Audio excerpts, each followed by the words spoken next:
Y ahora sí, vámonos con la información. Me acompaña la abogada Elsa. Oye, abogada, primero que nada, dicen que papelito hablo, ¿no? Entonces, esto es porque normalmente los mexicanos, y digo los latinos en general, pero hablo de los mexicanos, que es la gente que conozco, pues nos cuesta mucho trabajo aquello de hacer un contrato, todo lo queremos hacer todavía de palabra, ¿no? Y yo le preguntaba a la gente, y les pregunto nuevamente, ¿a usted le ha pasado, que me esté escuchando, que algún gandaya o alguna persona le compra algo, le agarra un servicio o le promete algo es de palabra y como no hubo contrato, después cuando les quiere cobrar, pues ya no se puede? ¿Por qué? Porque pues no hay con qué, ¿no? Exacto.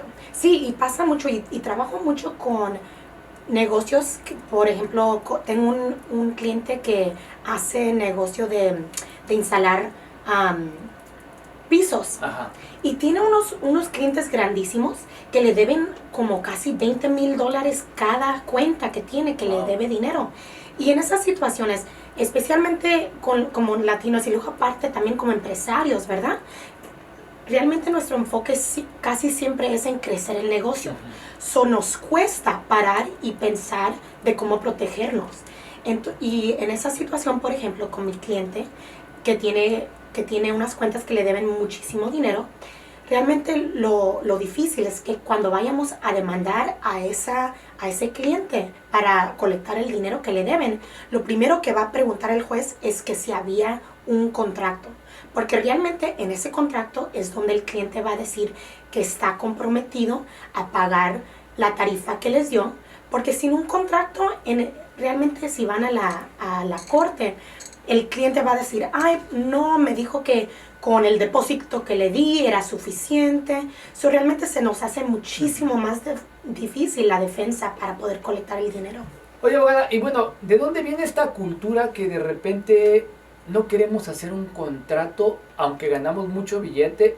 ¿Por qué tanto eso? No sé si te pasa mucho con los latinos o es en general. Bueno, sí es en general un poquito, porque como digo, ¿verdad? Si uno es empresario, el enfoque es en crecer el negocio y se nos hace muy difícil parar y usar nuestro tiempo en estas cositas. Pero aparte, creo que en la cultura latina somos mucho de relación, ¿verdad? Y luego, y nos gusta tener una relación de que, ay, yo te ayudo, tú me ayudas a mí, que es muy bonito.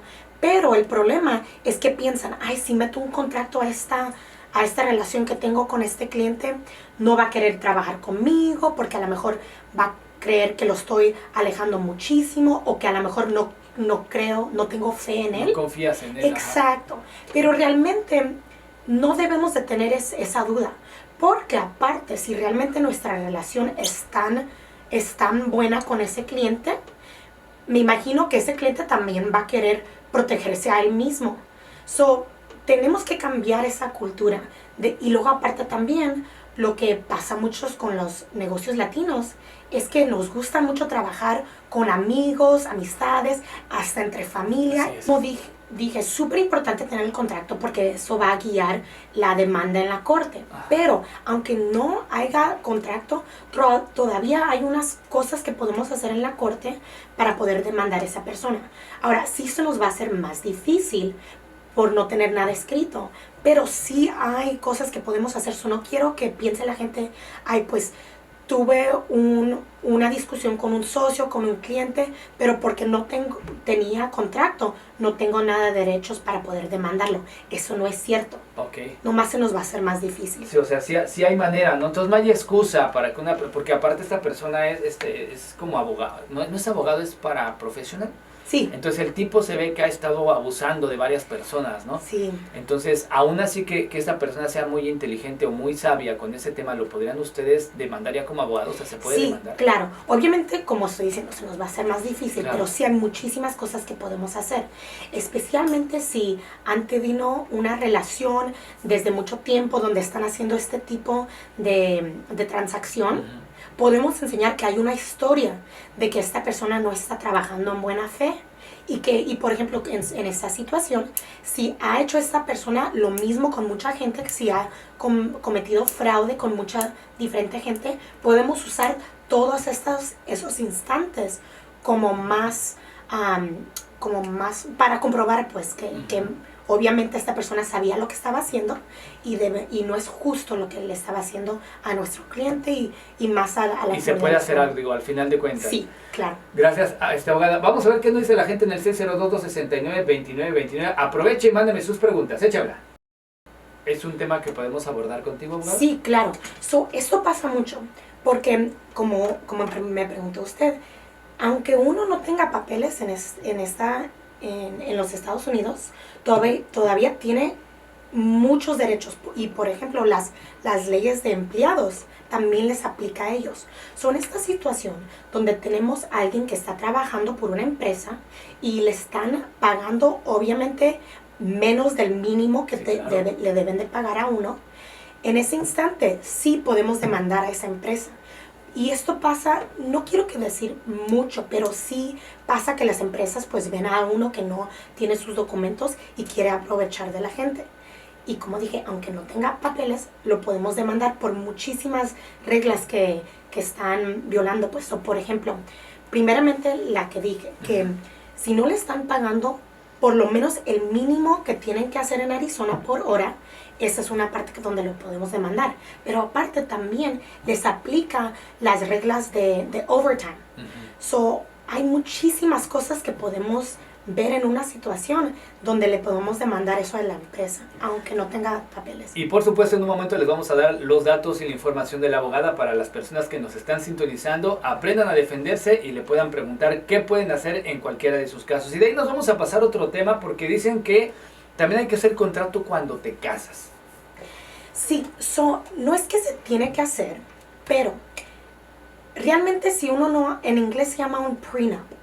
Antes de que se casen, pueden hacer un contrato que dicen, en causa de divorcio, quiero que así se van a dividir las cosas. Ahora, básicamente, si uno no hace un contrato con su pareja, el gobierno ya le hizo un contrato porque realmente hay unas reglas de que Arizona ha dicho de qué va a pasar en causa de divorcio. Ahora, a algunas personas sí les aplica, pero a muchas personas realmente esas reglas que hizo Arizona no le van a funcionar en su situación. Por ejemplo, uno de nuestros radioescuchas nos pregunta, ¿cuál es la verdad detrás de un contrato prenupcial? ¿Es cierto que si yo hago algo, de todos modos a él le pertenece? Esto es un poquito complicado, porque Arizona es una de 9 estados donde tenemos unas leyes de la comunidad, que significa que cuando alguien se casa, entre pareja, cada dólar, por ejemplo, si yo me caso, cada dólar que hago empezando en el día que me casé, también le pertenece a mi esposo. Aunque haya un contrato prenupcial.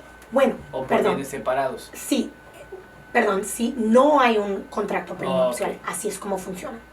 Entonces mucha gente, por ejemplo, piensa, pues yo compré unas 2 casas antes que me casé. A lo mejor las compré 5 años antes de que me casé.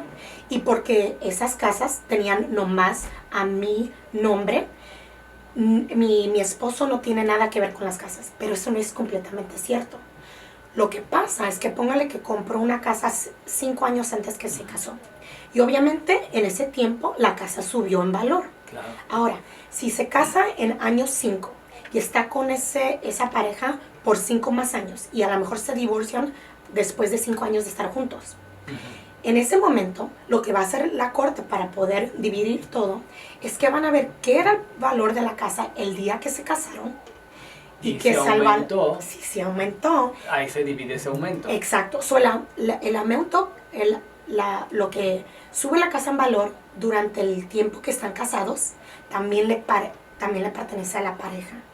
Mira, nos preguntan aquí en el 602-269-2929. Yo estoy creando una fundación, una organización non-profit y no quiero meter a mi esposo. Si yo la termino de crear, ¿le va a terminar siendo, estamos casados por bienes separados? ¿De todos modos le pertenece? Sí. En esa situación, si no han hecho un prenup, también hay documentos que se llaman postnup, que es después que se casen. Okay. Aunque ya están casados, todavía pueden tener un contrato que dice, estas cosas son mías, las tuyas son tuyas, pero si no creen que eso es posible por cualquier cosa, por lo menos pueden hacer que su pareja firme un contrato que dice, por lo menos este negocio, esta casa, lo que sea, la pareja puede exclamar su interés en en ese negocio, por ejemplo. Ok.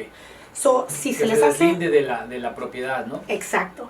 Y luego en esa forma pueden quitar ese negocio afuera de lo que le pertenece a la comunidad o a la otra pareja también. Y por ejemplo, en este caso, cuando están casados y hay propiedades, hay negocios, hay casas, hay negocios y cuentas compartidas y no hubo un contrato prenupcial. Obviamente las leyes dicen, ¿quién se tiene que quedar con todo? Pues la esposa, ¿no? Pero el esposo se le ocurrió poner muchas de esas propiedades a nombre de la hermana, de la mamá. Hemos visto que pasa mucho eso, ¿no? Entonces la mujer normalmente se enoja porque dice, pues es que no me va a tocar nada y yo quiero que me toque. ¿Cómo podemos defender a esas mujeres en un caso como eso? ¿O realmente está legal también lo que hizo el esposo? ¿Cómo es la onda ahí? Bueno, cuando hablamos sobre que si lo que hizo el esposo era legal, técnicamente uno le puede dar casas a cualquiera persona, ¿verdad? Okay. So, esa partecita sí es legal, pero si hablamos sobre qué es justo, obviamente no es justo a la esposa si también le pertenecía a ella. So, hay unas cosas que podemos hacer. Primeramente, si no planean a divorciarse o si no ha empezado el proceso del divorcio, podemos hacer movimiento ahorita cuando todavía estén juntos, por ejemplo, hacer un postnap o realmente cambiar el título de esas casas que realmente refleje que les pertenece a los dos. Pero el problema es que si van a empezar un proceso de divorcio y esas casas realmente no la nombran a la esposa y ni al esposo, va a ser bien difícil tratar de comprobar que esas casas realmente le pertenecían a la esposa. Yeah. Obviamente sí vamos a tratar de lidiar con el juez, decir, ok, pues realmente él la compró esta casa cuando estaban casados los dos. So, a lo mejor vamos a poder decir que él tuvo que tener el permiso de la esposa para darle la casa a alguien más. Pero sí va a ser difícil porque ahí realmente no vamos a tener evidencia en forma escrita, ¿verdad?